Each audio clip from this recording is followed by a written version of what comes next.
Hello, everybody. Welcome back to Creative Witchy Mama. And thank you so much for tuning in today. For those that are returning, thank you very much from the bottom of my heart. And for those that are new to the channel, welcome. You are so welcome here. Thank you so much for tuning in. If you are loving this content, please do hit the subscribe and the notification bell if you do feel called to do so. It helps me get to know you. You get to know when I upload some content, and we all become a nice big happy family. Yay. Look, today I actually wanted to talk about my IVF journey. I have obviously spoken a lot about being a solo mum. I've spoken about my pregnancy, also about the birth, but I haven't really spoken that much about my journey to get there. So I just wanted to, come in and talk a little bit about that. So for me, like my IVF journey started. It started probably back in 2020, and I'm a bit all over the shop with the dates, especially with like COVID in the middle of there. So, but it didn't start straight away. It started with definitely the going through big changes about actually wanting a family. And at the time, I was in a same-sex relationship, so it kind of meant that IVF was really the only avenue for us to go down. So we started having conversations with an IVF specialist. And then things kind of got put on hold because my partner at the time then wasn't sure if she wanted to have a family. We went through a whole big thing. That's a whole nother video. But basically, I then kind of took the leap to then go into it on my own, struck up those conversations again with an IVF specialist. And I mean, look, by this time, so I was already 35. Had never really thought about wanting a family before, and so I didn't really know what to expect. I had a lot of friends that had been going through IVF, that had gone through IVF, had lots of failed attempts, had beautiful children from IVF as well, but it had been such a massive journey for them. So, in talks and everything, I had lots of video calls through the process here in Australia. I was using a donor. So, and here in Victoria, you have to use a local donor. So there was a big process for that to get the donor sperm.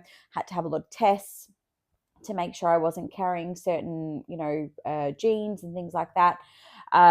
So once I then selected the sperm, then had like counselling appointments, which is a necessity here in Australia again, to make sure that you're aware of what you're doing, and I suppose the toll that it can have on not just your body, because it is a lot on your body, but also on your mind too.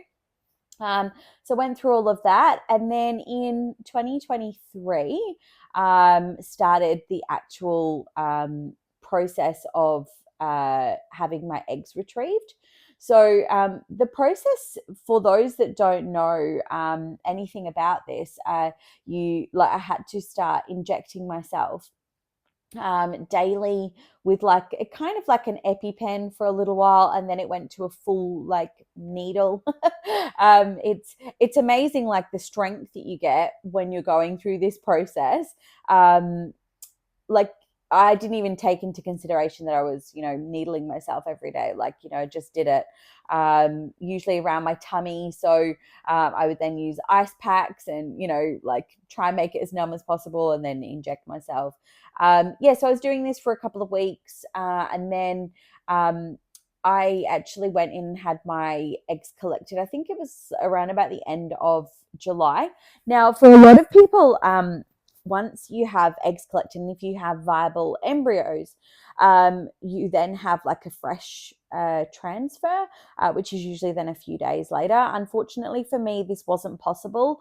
I had overstimulated ovaries, which can then cause a lot of other issues. It can cause miscarriage and things like that. So they said, look, the only option is to have them frozen.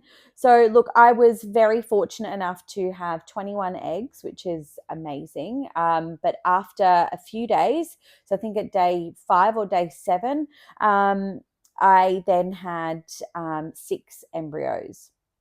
So, at this stage, I was like, whoa, that's a lot. Like, going from 21 to 6, that's like, and so because each day, like, a few kind of drop off, they don't make the cut, I guess, in viability. So anyway, so at this stage, I knew that I couldn't do anything, so I had my 6 embryos on ice. And then I basically the guidance is to then give the clinic a call when you get your period. So I'm waiting, and we get to like October. So bear in mind, I had my eggs collected in the July. I got to October and I still hadn't had a period, and they were kind of all over the shop. And I rang my specialist, and she said, "Oh, let me send you in for some tests and stuff." And turns out I don't actually ovulate. So she said, "Okay, well, look, we can do something to help you there." So basically, they stimulated a period to come on, and then. So then we could have a frozen transfer. So I had my first frozen transfer after my stimulated period, so then I could ovulate in on the 15th of December 2023. And yeah, you guessed it, I got pregnant my first go with Harrison, and he was born in September. So yeah, like September last year, 2024. So yeah, I was so fortunate. But and it sounds like such a quick process, and it was in the end. Really, it was kind of a quick process, but um, it's it was still taxing. It was very taxing, like going through that injecting period to go through like getting my eggs collected. Like the hormones are, man, they were like insane. Insane. And afterwards, I've honestly, up until that point, I'd never experienced ovary pain. Like lots of women had said, oh, I get pain in my ovaries around my period and stuff. And I was like, oh, I've got no idea what you're talking about.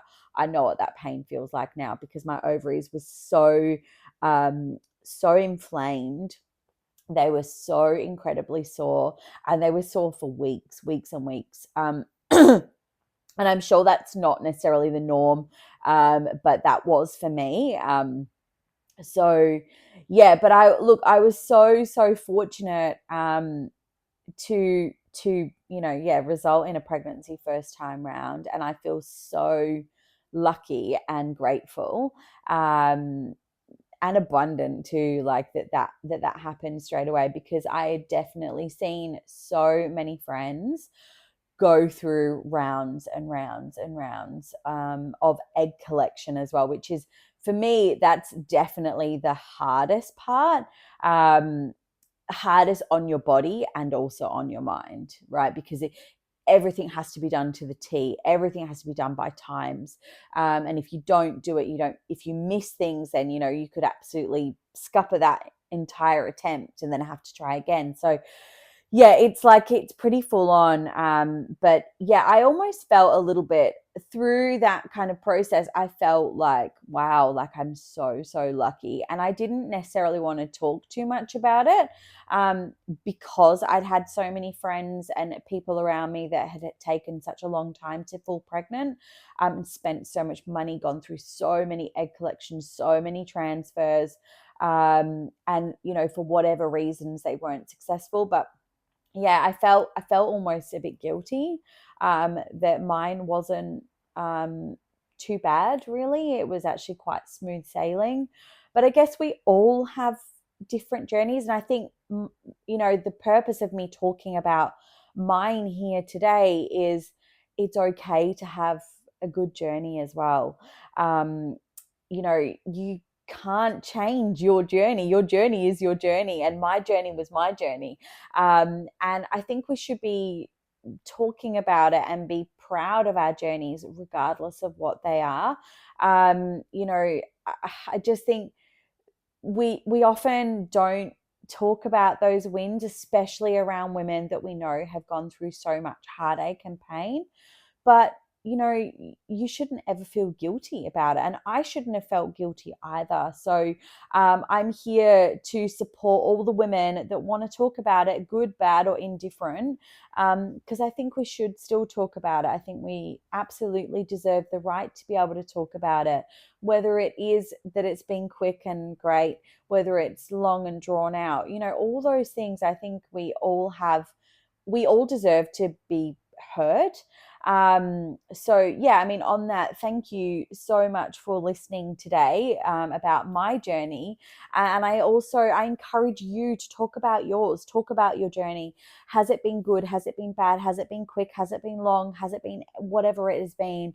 Talk about it. Hit me up in the comments. Talk to me about your journey. Feel free to try and contact me through my social pages as well, Insta or Facebook. Yeah, let's talk about it. Let's open this out. I think we should talk about it a lot more, because I am so incredibly lucky, and I feel like uh, singing from the rooftops that I was so lucky to have Harrison first time round. And I know I know that is not the norm. So but we should celebrate it. We absolutely should. So thank you so much for tuning in today. If you are enjoying this content, if you enjoyed this video and you want to see some more, please hit the subscribe and that notification bell as well, so you know when I upload some new content. Until next time, bye.